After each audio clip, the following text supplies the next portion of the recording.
Because under Chelsea with Lampard, I can't lie, they've still got Ziyech to come, and Ziyech is a baller, I know for a fact.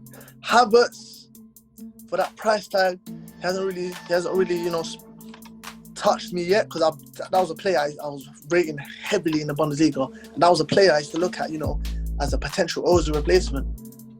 But looking at him in the Premier League, I don't know, the body language doesn't look like it's there. You get?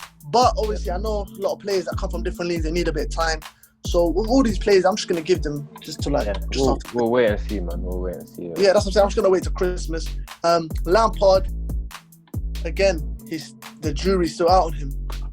He's got his transfer window. Let's see if he can do it. Let's see if he can actually pull something out of the bag, because the way he was lead before the last season, before the lockdown happened, the way he was like, they were third, they were on a roll, and then the way they just let the restart, they just let Manchester United peg them back. That was just mad, and I said to myself, wow, and you get me, this jury's still out, so we're just gonna have to see, bro.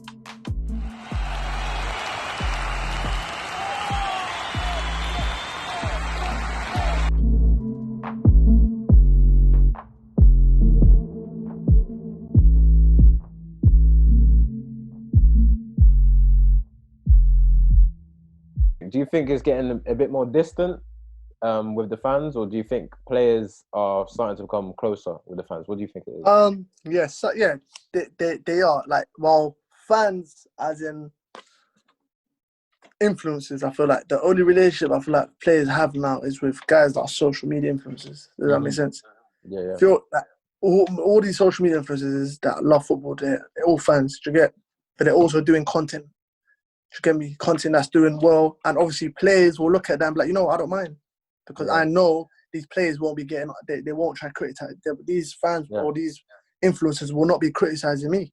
They can look at it like that. So, and I feel like if players, I don't know, I feel like if players communicated better in a way, like, for example, like Bellerin, I understood what he said. He goes, why am I going to listen to guys that are talking on here when I can listen to my coach? I get that. Fair point, 100%. But he can also say, but then again, certain guys can't construct their opinion properly. They'll construct it, but they'll construct it in a way where, whoa, if I'm the player, I'll be like, I don't need to hear this. Yeah. Does that make sense? And that's what I learned. That's what I learned in my time. I said to myself, I put myself in the football shoes and I said, if this person was saying this about me, how would I be feeling? How would I be feeling? Yeah. Like, nah, I can't be. Why is this guy speaking like this? Nah, go away. Piss off. Do you get? Then I said to myself, you know what? I've got to move like I'm Arteta, bro. Do you get? I've got to move like I'm working with Arteta in the backroom staff. How can I get these men? Because all I want is these men to improve. So how can I get these men to improve? What can I do to get these men to improve? What can I do? I've got to support them. I can say, I can see where they can improve in their game, but I can construct it in a way where they can take that and be like, you know what? I hear you. I'm gonna go and work on it. Yeah. That makes sense. Makes sense. That's what I learned. That's for me. That's my biggest learning curve that I had to go over. Do you get? And I'm happy I've learned that, because now I've learned that I can go onto YouTube now. I can finally start my YouTube account and start speaking. Whereas I wouldn't be, if I started my YouTube account as soon as I started doing content. Oh, you'd be all over the place, man. Bro, everyone would be looking at me like, whoa, where's this guy coming from? Do you get? Does that make sense? And I don't want to be that guy, because I really love football. I can speak to any footballer. I'm a passionate guy about football. Does that make sense? And I don't want people to look at man in the wrong way.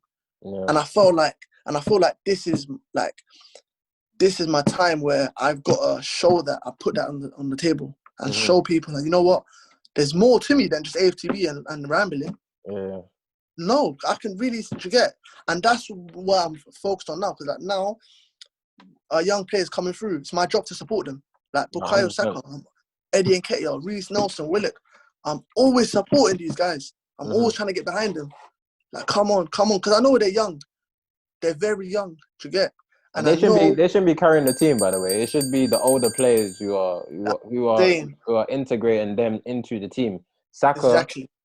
Unless you're a Rooney at Everton when he's 16, 17, then okay, you maybe you look for some hope when you're, you know, a mid-table team and there's no inspiration there, and you have this once in a generation player coming through. But me personally, Saka, even though he's a very good player, and you know, there's not many players who come around like him, there's no way he should, you know, be number one, even like starting every game. That he shouldn't be the one where, you know, you look for him to win you the game. He should participate and play his role, Exactly. and grow into, you know, being a superstar. But you know, you don't look, for example, in the NBA, you don't look for I don't know if any guys are watching this. You don't look for Tyler Hero at Miami Heat in his rookie season to win Miami a championship. You don't expect that of him when he's playing against LeBron James. You get what I'm trying to say? Exactly. Saka playing against Man City, a Kevin De Bruyne, you don't expect him to outshine him. You know what I mean? He should be, And yeah. And 100%, you're spot on. And I feel like that's what Arteta's trying to change right now. Yeah. That's why the signings of Willian, you know, that was basically a signing to say, look, guys, this here is a proven winner. Being here, training with this guy can help your game go from here to here. You know what I mean? And that's what I feel like Arteta's trying to do. He's trying to build from those. He's trying to build the foundations. He knows the talent that these young kids have got. He knows he's got to have experienced quality players around these young kids to get. Yeah. David Luiz, I know a lot of people might say, you know, his pass is best and that. But mark my words, though, David Luiz probably behind scenes in that changing room, you know, he's a a big figure. leader, yeah. He's a big figure. Someone that can get through to players, you get. And that's why I kind of, you know, give that leeway. Because at first I wasn't really too fond of David Luiz. He was making so much mistakes and that, and I just wasn't really happy. I remember the beginning of, you know, the restart of last season. Yeah. So the restart, I remember he got that red card against Manchester City, and I was like, Luiz, like, that was mad though. Where do we go from here? You know what I mean? Do you get? And since Arteta became our manager, Luiz was solid. Yeah. But when he got them red cards, I was like, why? It still makes sense. But after that, he just picked it up. Like during our little FA Cup run, he was a solid. That was the Chelsea Luiz I saw. That was the organised Luiz. That was solid. Wants to keep a clean sheet. You get, like, just solid at the back, just commanding the back five, the back four. You get, and I feel like that's where, you know, he can use that and build. But also, he's also there to, you know, just there to put the arm around the young players' shoulders and be like, listen, everything's gonna be all right. It happens. You get, to make the young players understand that, listen, I've been there. I've been in your position where I've been a young player, and, you know, I'm kind of losing a bit of confidence, but it happens because that's a process. Do you get? Look at Cesc Fabregas, for example. Cesc Fabregas, unbelievable talent, but Cesc was in the dressing room of leaders, bro. Oh, Cesc Fabregas wouldn't be the player he is today if he had the responsibility that, you know, other players have had to have. He got the responsibility when they left, when he became a made man, because when Wenger gave him that responsibility, he was a made man, because at that time he spent 4 seasons with being around guys like Henry, Dennis Bergkamp, Vieira for like 1-2 seasons, Pires, Ljungberg, Campbell, Lehman, just legends. To get actually called, there's so many guys, bro, and being around that, bro, is so important, bro, because you learn so much. Like, guys, there's levels to this, you know. There's levels, and your character changes. Like, you start believing in yourself. Like, you always rub off what you're around, your environment. You get? If you're around winners, bro, you're gonna be a winner. If you're around losers. How I define a big club? Actually, thinking about that, as a young player, if you feel like you're coming up and you feel like, you know what, like, I want to get into this, like, starting 11 so bad. Like, I look up to these guys. Like, Fabregas must have looked up Henry, and I've seen him speak on a couple podcasts with Henry and say, wow, he was amazed to play with him and everything. But imagine if Fabregas was coming up, you know, in the worser years at Arsenal as a young player, then by the time he's played a couple of years and, you know, he's already the best player, he's like demotivated. He's like, I'm better than you, man. I wanna leave. I wanna go to. Here at 3258, we're proud to present you with the best football-specific content. We work with many companies and many ballers to give you, the viewers, the best content possible. You, the viewer, we're always looking to help you improve your skill set. In order for you to improve your skill set and for us to keep making these videos, please click the link down below and buy some equipment. The equipment helps us run this channel, and also you subscribing to the channel helps us producing more of these videos to help you with your skill set and your knowledge of the game.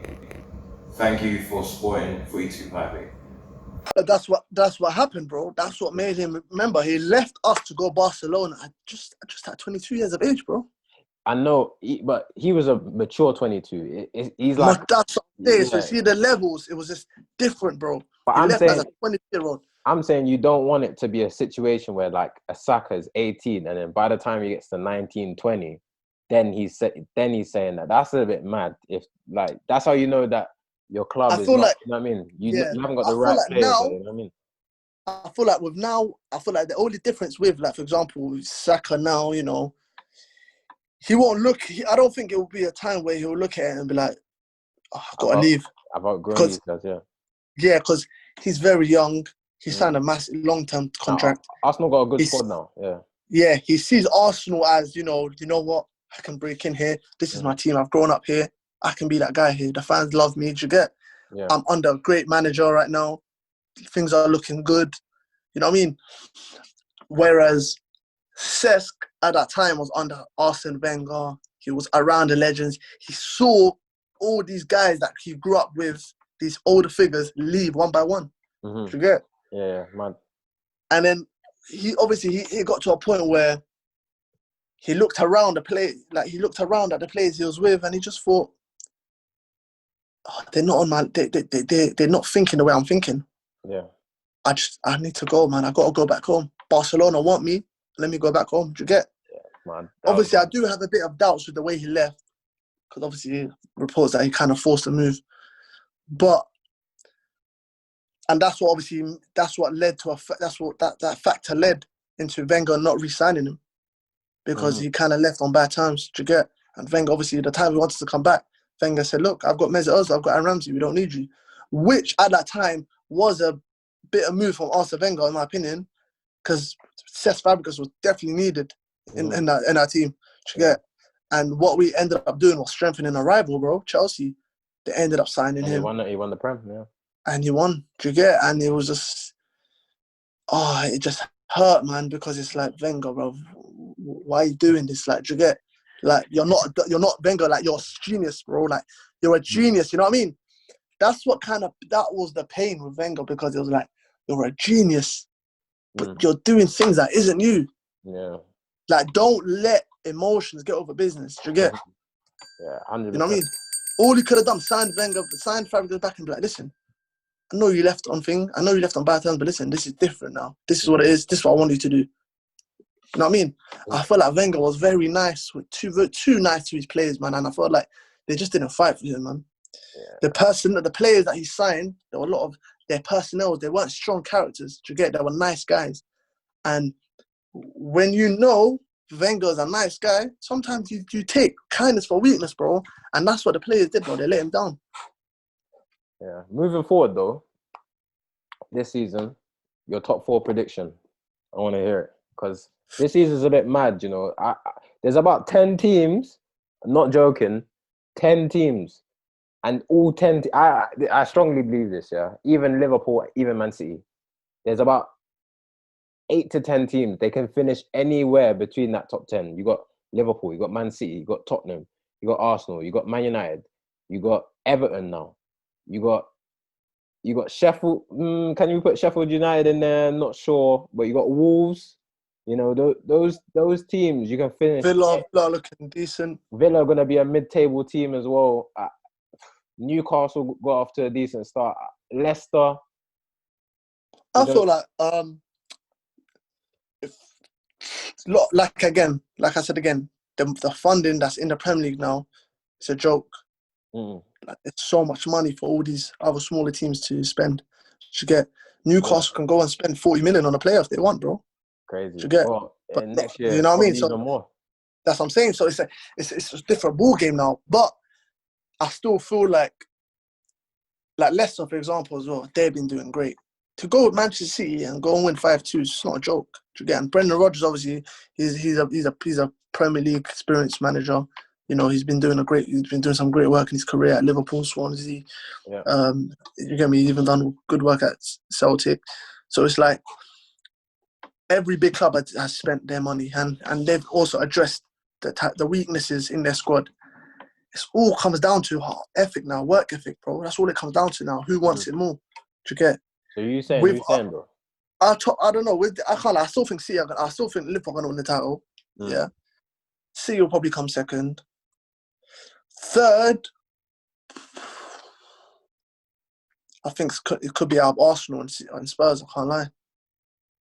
Could be Arsenal, Spurs. I think Spurs will get in there just because their manager. Spurs are looking powerful right now. Their manager and the fact that they got a better squad this year, even better than last year, and their front three isn't mad. So. And they've got more of a balance in that. They've addressed that midfield where, you know, they brought in Højbjerg that can just sit there, you know, they can do the dirty work. That's something they never had. Doherty from Wolves, who's a Premier League experienced player, proven player. I think Regulon. That fourth position, I think, is up for grabs. I think it's Chelsea. I didn't even mention Chelsea. Chelsea, it's either Chelsea, Arsenal, Man United. Spurs. I can't lie. I feel like Man United, they're going to have a shocking season this year. We'll see after the signings that will be made. I can only say that, yeah. But obviously the transfer window is done. They've signed Cavani. Again, they haven't addressed their weaknesses. For me, Manchester United's weaknesses is that whole defence and that midfield. I feel like they don't have an enforcer in that midfield. They don't have someone that can sit there and be like, listen, I'm going to sit here. I'm going to protect the back four. Pogba, Fernandes, you man do your thing. I'm going to sit here. I'm going to do all your dirty work. They don't have that. They've got 3 players that want to do the same thing. They both want to be on the ball, making things happen. Van der Beek, Pogba, Bruno. It's not going to work, bro. And the only holding midfielder they have that can sit is Matic. And let's be real, Matic ain't got the legs no more. Yeah, it's true. If I'm being honest. Scott McTominay, they can't throw him in the deep end. He's still young. He's still got a lot of development to do. You know what I mean? He's still got a lot of developing to do. So they can't throw him in the deep end. And I feel like that's what they should have addressed. And their defence as well. I feel like Maguire, in my opinion, he isn't good enough to get Manchester United back to where they want. And Manchester United fans, they want to be back to, you know, competing for the title, the Fergie days, where they can win the title. They might not win the title, but this next season they'll go and win it. That's what they're used to, and that's what they want to get back to.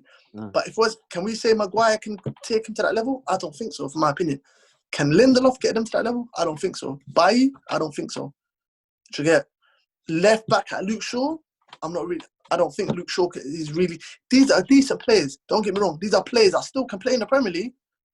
But for Manchester United, it's a different ball game. This is arguably the best club, not best club, but the biggest club in the world. To get, you know what I mean? That's the biggest club in the world. So can those players take Manchester United back to their crown? Can they? Luke Shaw, I don't know. Wan-Bissaka, still young. He's still young. Again, he's same age as Ainsley Maitland-Niles. They're young players. He's getting a lot of stick.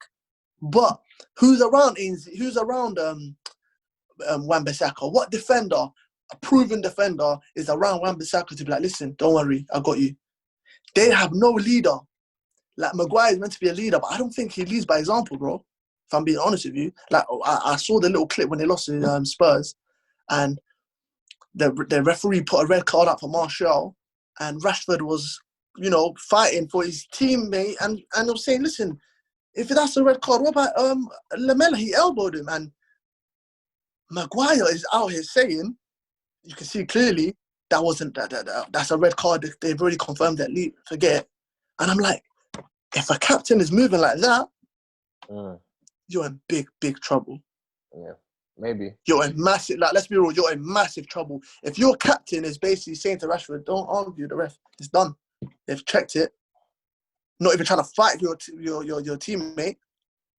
You are in trouble, bro, because that's your captain. Do you get? And your captain got to be leaders. Does that make sense?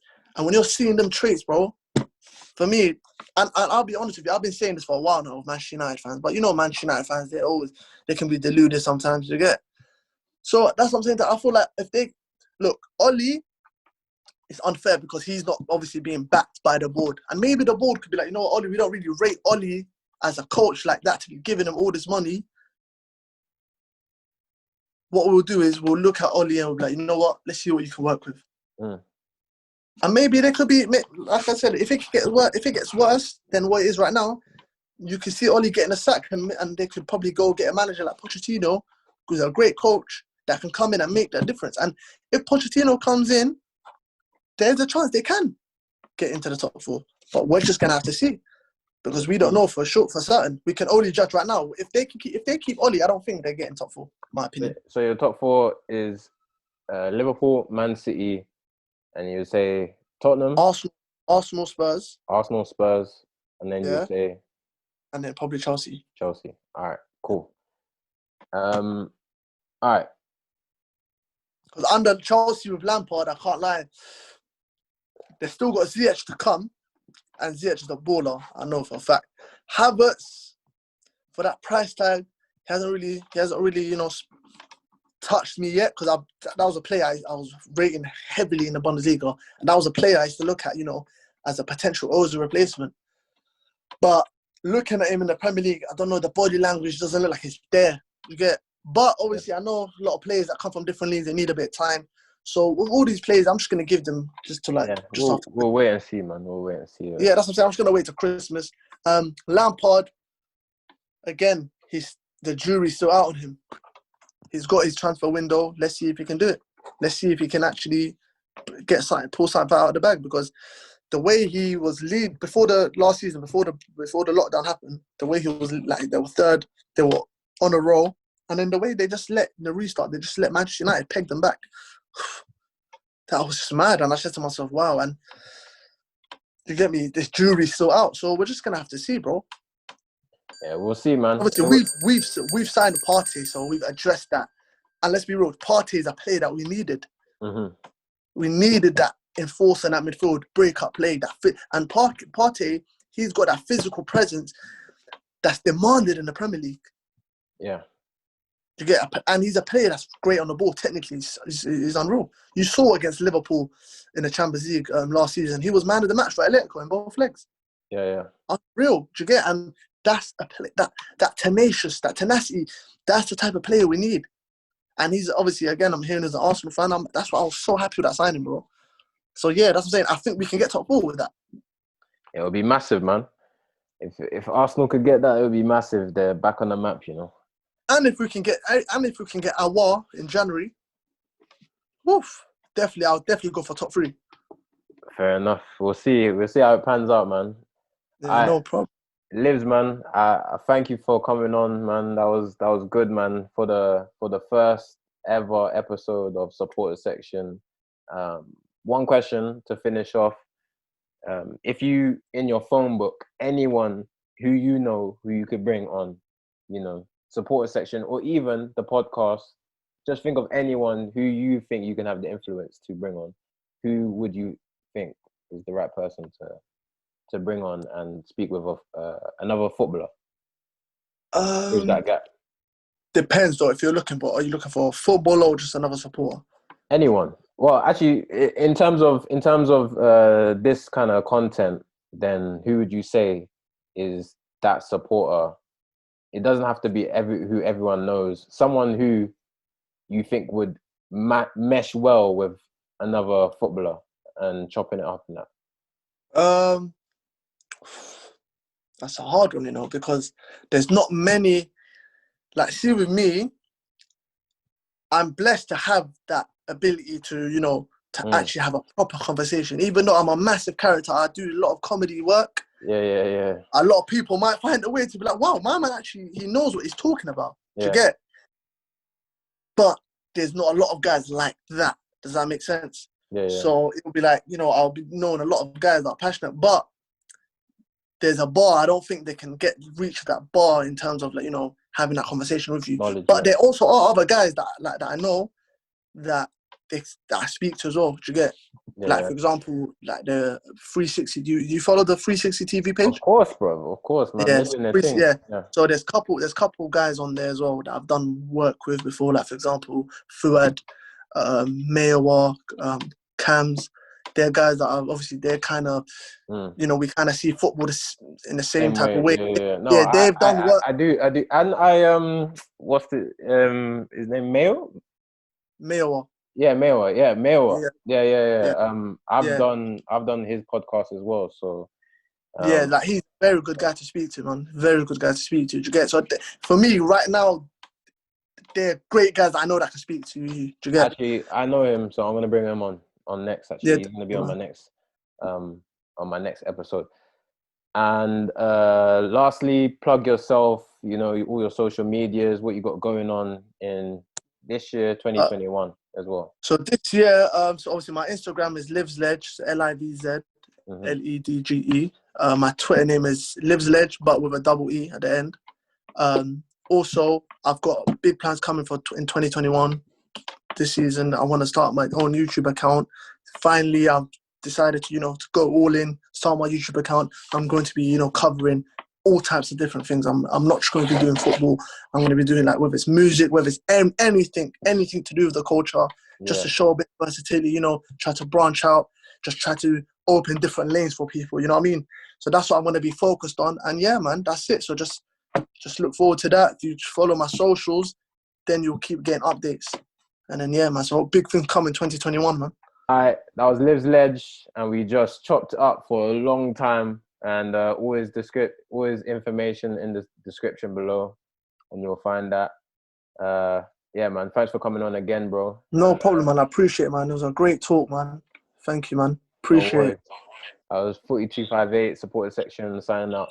But for more content like this, like, share, and subscribe.